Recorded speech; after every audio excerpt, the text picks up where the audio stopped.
तब यहाँ पे जीरो अपने डॉग से बात कर रहा होता है और वो हमेशा की तरफ फिर से लड़ कर आया होता है क्योंकि कुछ बच्चे उसका मजाक उड़ा रहे थे। ये ऐसा इस वजह से होता है कि ये एनिमल से बात कर सकता है। तब उसकी डॉग समझाती है कि ये डिफरेंट होना एक अच्छी चीज है। डिफरेंट होने का मतलब एक है कि आपके पास एक यूनिक टैलेंट है। तब यहाँ पे जीरो को कुछ समझ में नहीं आ रहा होता है। तभी यहाँ पे जीरो की डॉग बोलती है कि ये बात ये आगे चलकर समझेगा। हम देख रहे कि जीरो बड़ा हो गया है और यहाँ पे कुछ गुंडों के साथ वो पंगे ले रहा होता है, जिस वजह से वो लोग उसे डरा रहे होते हैं। जीरो को कुछ फर्क नहीं पड़ता, वो उसके बॉस का और उसका मजाक उड़ा रहा था। ये सुन वो इंसान गुस्सा हो जाता है और उसके ऊपर हमला कर देता है, लेकिन यहाँ पे जीरो उसके हमले के बचकर पानी में फेंक देता है उसे। बाकी लोग भी जीरो के मूव को देखकर काफी हैरान हो गए थे। उन्हें लगता है कि वो एक निंजा के साथ लड़ रहे होते। यहाँ पे जीरो फिर से उनका मजाक उड़ा रहा था, लेकिन जीरो उन्हें भी पानी में फेंक देता है। तभी यहाँ पे वो तीनों लोग डर के मारे वहां से भाग जाते हैं। तभी यहाँ पे एक बिल्ला आकर जीरो को थैंक यू बोलता है। जीरो तुम्हारा बहुत बहुत शुक्रिया, ये बहुत टाइम से हमें परेशान कर रहे होते, कम से कम इन लोगों से पीछा तो छूटा। अब मुझे तुम्हारी चिंता हो रही है, अब ये लोग तुम पे गुस्सा निकालेंगे,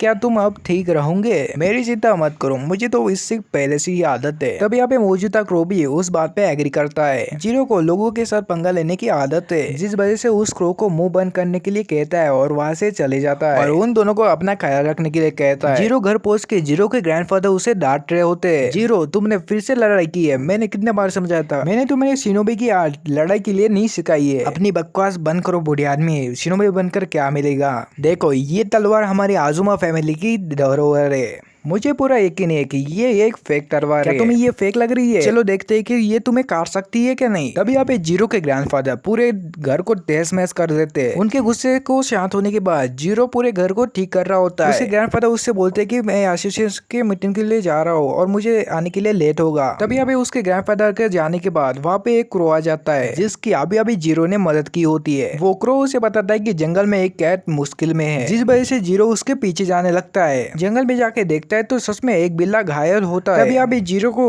उस बिल्ली को देख चिंता हो रही होती है, वो उसे उठाने की कोशिश कर रहा होता है। हम बिल्ले की मेमोरी देखते हैं, पहले भी उसे उठाने की कोशिश की होती है किसी ने मदद कर सके, लेकिन बिल्ले ने उसे मदद करने से मना कर दिया, जिस वजह से उस बिल्ले के ऊपर यह हमला हुआ होता है। तब यहाँ पे जैसे ही बिल्ले को होश आया होता है, वो जीरो के घर में होता है और जीरो वहाँ से उसके लिए खाना ले आया होता है। जीरो उससे नाम पूछ रहा होता है, तुम आखिरकार बोल क्यों नहीं रहे हो, तुम आखिरकार कुछ क्यों नहीं बोल रहे हो? आवारा बिल्लों का भी कुछ नाम होता है, मैं एक बेवकूफ के साथ डील कर रहा हूँ, मैं मेरा नाम बता दूं इसको, लेकिन इसको मेरी लैंग्वेज कैसे पता चलेगी? क्या तुम्हें सच में लगता है कि मैं बेवकूफ हूँ और कुछ बोला तो मैं तुम्हें लात मार दूंगा? ये सुनकर बिल्ला मोर हैरान हो जाता है कि जीरो उसकी बात को समझ पा रहा होता है, जिस वजह से वो जीरो के बेड के नीचे छुप जाता है। यहाँ पे जीरो समझाने लगता है कि तुम्हें डरने की जरूरत नहीं है, बाहर आ जाओ। तभी यहाँ पे ये बिल्ले को जीरो के अंदर स्पेक्टर एनर्जी महसूस नहीं हो रही होती है। बिल्ले को यकीन आ जाता है कि ये एक ह्यूमन है, तभी भी वो फिर बाहर आना नहीं चाहता। तभी यहाँ पे जीरो उस बिल्ली के लिए बिल्ली को खाना ले आया होता है, जिस वजह से वो बिल्ला बड़ी आसानी से बाहर आ जाता है।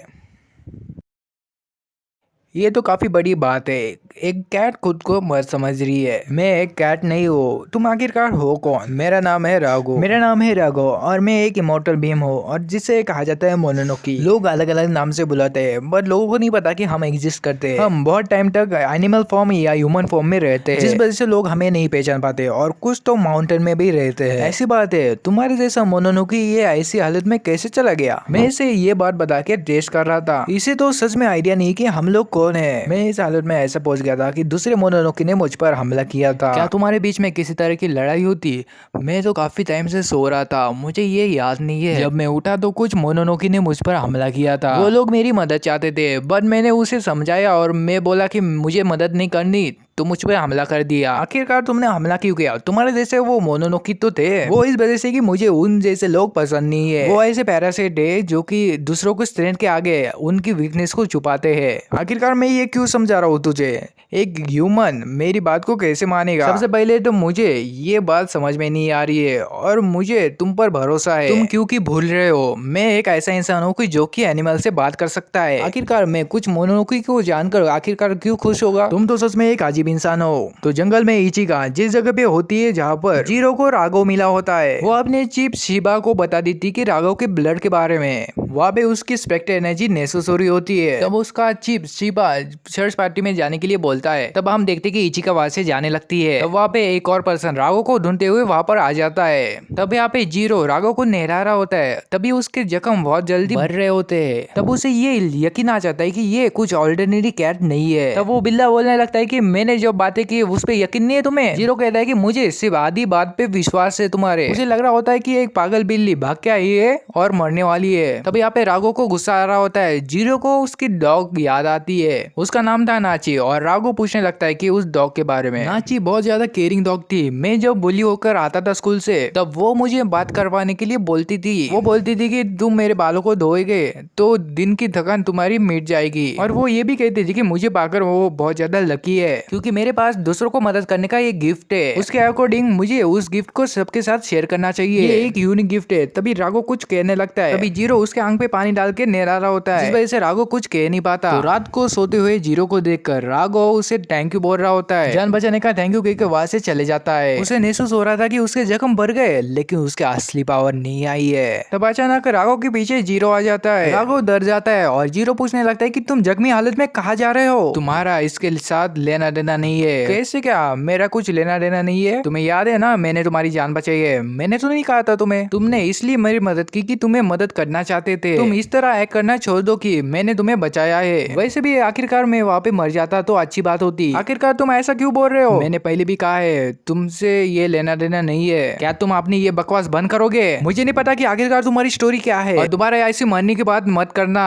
तुम्हें आखिरकार नहीं पता कि शाफ्ट क्या होते हैं। तुम ऐसे ही बोलते रहे तुम्हें मार डालूंगा बच्चे। तुम्हें पता है ना मैं मोनोनोकी हूँ। मैं ह्यूमन को खाता हूँ। मेरी और तुम्हारी दुनिया अलग है, इसलिए तुम मुझ पर एहसान करो और मुझे जाने दो। राघव को ऐसा देख जीरो डर जाता है और वहाँ पर वो पर्सन आ जाता है जो कि राघव को ढूंढ रहा होता है। राघव तो पहले ही गुस्सा होता है उस बंदे को बिना इनविटेशन देखकर और वहाँ पे उसका दिमाग और ज्यादा घूम जाता है, जिस वजह से वो उसे दफा होने के लिए कहता है। तब हम देखते कि ये बंदा अपने बॉडी पार्ट्स को ट्रांसफॉर्म कर रहा था क्योंकि वो भी एक मोनोनोकी होता है। तभी वहाँ पे जीरो पे हमला कर देता है। तभी वहाँ पे राघव जंप मार के वहाँ से भाग जाता है, जिस वजह से वो पर्सन जीरो को छोड़कर राघव के पीछे पड़ जाता है। तो ये देखकर जीरो को रियलाइज होता है राघव बिल्कुल सच कह रहा था। तभी यहाँ पे राघव उस मोनोनोकी के बचकर भाग रहा होता है और उनके बीच डिस्टेंस बनाने की कोशिश कर रहा होता है और फिर भी वो बंदा राघव के पास पहुंच जाता है और उसे हमला करके नीचे गिरा देता है। ये मोनोनोकी जख्मी होने के बाद भी Raghav the black star of dooms की हालत खराब हो चुकी है। चलो फिर अब तुम्हें मेरे साथ चलना है। तुम्हें पता है ना तुम्हारे सील को ब्रेक करना कितने ज्यादा मुश्किल था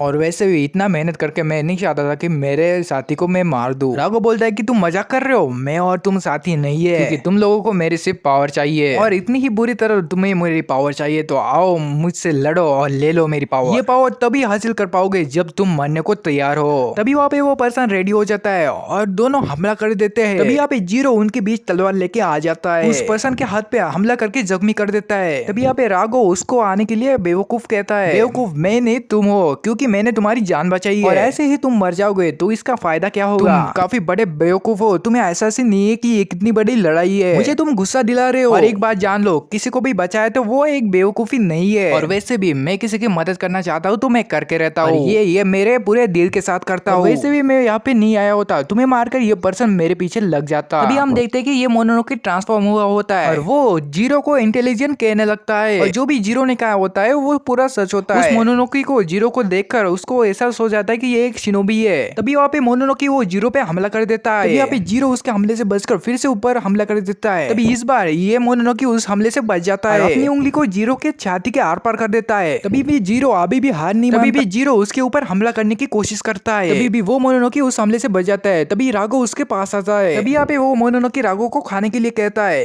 क्योंकि ये खाने से उसकी पावर वापस आ सकती है। अपनी बकवास बंद करो वरना मैं सच में तुम्हें मार डालूंगा। तुम्हें ये एहसास नहीं होगा कि मैंने तुम्हें बेनिफिट के लिए छोड़ा था और ऊपर से तुम मेरी वार्निंग को इग्नोर करके यहाँ पर आ गए। देखो तुम बिना वजह ही मारे गए हो। मैं तुम्हें खाकर मेरी पूरी पावर को हासिल कर सकता हूँ। ऐसा मैं कुछ भी नहीं करूंगा क्योंकि मैं एक पागल डिमल से ऑर्डर नहीं लेना चाहता हूँ, इसलिए तुम मुझे खाओगे। तुमने मुझे बचाकर एहसान किया है मुझ पर और मैं उसी का तुम्हें फेवर उतार रहा हूँ। तभी यहाँ पे वोटो जीरो मेरी लाइफ को एक्सेप्ट करो। यहाँ पे वापस स्पेक्टर एनर्जी फ्लो हो रही होती है, जिसका एहसास इचिका को भी हो जाता है और इसके बारे में उसकी चिप को शिबा को भी बता देती है और शिबा को इसका एहसास पहले से हो जाता है। वो अपनी पूरी टीम को उस तरफ भेज देता है। तो वहाँ पे ये मोनोनोकी ये सब एक्सेप्ट नहीं कर पाता। वो कहने लगता है कि एक ह्यूमन के लिए अपने शादी को उसने छोड़ दिया है। तुम आखिरकार बहुत ही शोर मचा रहे हो, आखिरकार यहाँ पे चल क्या रहा है, ये सब क्या हो गया ये सब देख के बाद में शौक होना, क्या तुम बोल रहे हो राघव? तो आखिरकार यहाँ पे चल क्या रहा है? तो यहाँ पे तुम दोनों मोनो टाइम पे जी रहे हो, तो जिस वजह से मैं तुम्हें फ्यूज फोर्स को मार दूंगा। राघव आखिरकार इसका फ्यूजन से मतलब क्या है? सबसे ज्यादा जरूरी इससे मारना है, आप तुम यहाँ पे फोकस करो। तभी यहाँ पे जीरो उस हमले से बच रहा होता है। वो आखिरकार समझ नहीं पा रहा होता कि वो उसे कैसे मारेगा। इस वजह से राघव उसे समझाने की कोशिश कर रहा है कि मैं तुम्हें बताऊंगा। तब हम देखते हैं कि वो मोनोनोकी उसके तरफ बढ़ रहा होता है। तभी यहाँ पे जीरो राघव के पावर को अपने हाथ में लेता है और उस मोनोनोकी पे हमला कर देता है, जिस वजह से वो मोनोनोकी एक ही पंच में मर जाता है। उसके खत्म होने के बाद जीरो राघव से पूछने लगता है। राघव कुछ बोल नहीं रहा होता है। तभी यहाँ पे इचिका आ जाती है, चाकू से उसे बिल्कुल हिलने से मना कर देती है। उसका आने का एहसास तो जीरो को भी नहीं हुआ होता है। तभी वहाँ पे शिबा भी आ जाता है। इचिका इतना रूड होने की जरूरत नहीं है, और हाँ बच्चे हम मोनोनोकी नहीं है, बल्कि हम ब्यूरो ऑफ एस्पियोनेज से है। इसके बारे में तुम्हें बाद में बताऊंगा। जैसे तुम देख सकते हो हमने तुम्हें घेर लिया है, अब तुम मेरे कस्टडी में हो। तभी अभी जीरो उसके लिए मना कर देता है और तभी यहाँ पे इचिका उसके गर्दन के पीछे हमला करके उसे बेहोश कर देती है। वो शिबा से पूछती है कि आखिरकार तुम इसके साथ क्या करोगे? अभी के लिए तो हम इसे हॉस्पिटल भेजेंगे ताकि इसका टेस्टिंग और ट्रीटमेंट हो सके। हम इसे मरने भी नहीं दे सकते, ये हमारे लिए और मोनोनोकी के लिए वो बहुत ज्यादा इंपॉर्टेंट है। तो यहाँ पे एपिसोड खत्म होता है। आपको एक्सप्लेनेशन कैसे लगी कमेंट करके बोलो। तो आगे जीरो के साथ क्या होगा हमारे साथ बने रहे।